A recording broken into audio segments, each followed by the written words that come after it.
Sumar og humar. Eitt albesta hráefni sem við fáum upp úr hafinu humarinn. Ég ætla niður á Bakkafjöru að elda mér humarsamloku, en á leiðinni þangað ætla ég að koma við á Rauða húsinu á Eyrarbakka sem rómað fyrir humarinn sinn. Elvar yfirkokkur á staðnum var sko alveg til ég að segja mig frá galdrinum við að elda humar. Það best að taka humarinn og salta hann með salti og pipar, og svo framhald af því setjum við brauðraspinn yfir, og brauðraspurinn lykilatriði í eldamennskunni á humrinu. Því að við eldum á humri þá kastar hann frá sér safa, og í þessum safa gríðarlega mikið bragð, og í staðinn fyrir að missa það á bakkan sem við notum undir eldamennskuna þá fáum við það í brauðraspinn. Við setjum bara vel af hvítlauksmjöri og þar lendi bleytum við strax upp í raspinu líka, þannig að hann fýkur ekki af þegar humarinn fyrir í ofni, þannig að það alltaf blástur á öllum ofnum. Og svo náttúrulega bara að elda hann ekki of lengi inn í ofni. Það bara frekar að hafa hann stutt inni við háan hita. Við bökum hann við 200 gráður í 4 mínútur og við tökum hann út og leyfum hann að standa aðeins, og þar jafnar hann sig. Þá metum við hvort við þurfum að bæta við 1 mínútu eða svo, því þú getur alltaf bætt við tíma en þú getur ekki farið tilbaka. Þannig að það svona svolítið lykilatriði í þessu öllu saman. Eftir því sem ég kemst næst, þá eru sko 2 skólar í því hvernig maður verkar humar.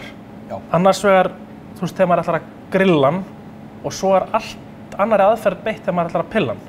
Já, það alveg rétt hér. Þannig að við bara byrjum kannski að það fari gennum aðferðinu að við ætlum að fara að grilla hann. Ok. Þá náum okkur skeri. Já. Og tökum við pala og byrjum því að brjóta hann undir. Sko þetta punkturinn þar sem ég sker mig yfirleitt á þessum göddum hérna. Já. Vítu. Flott. Ok, ég slapp lifandi. Þetta nóg. Snýr hana við. Já. Svo bara renniru skærunum upp eftir skelinni. Já. Klippir. Og opnar humarinn. Og þegar við erum búinir að því, þá skólum við humarinn. Þar lendi fer þá gödnin úr humrinum. Svona. En maður getur líka slitið hana bara svona vandræðalaust. Það oft eins og sést á þessum hérna hala. Þá situr smá eftir í henni. Já. Á kjötunum. Þá gott að skóla. Svo það bara að ferða undir. Heldur við skilina. Klemmir.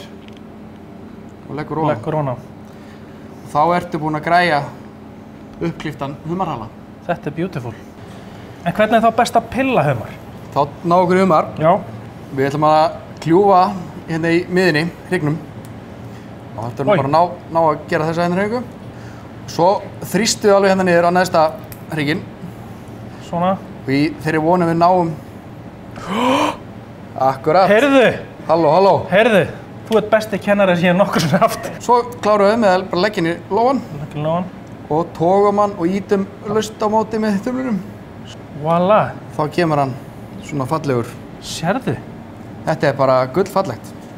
Heyrðu, þetta var ótrúlegt eiginlega. Já. Ég vata hvað þú náum að sátur. Þokkalega. Þessu stutta matreiðslunámskeiði hans Elvars var lokið og hann kvaddi mig með bakka fullan af humri til að nota við þá matseld sem framundan var. Humarsamloka á Bakkafjöru.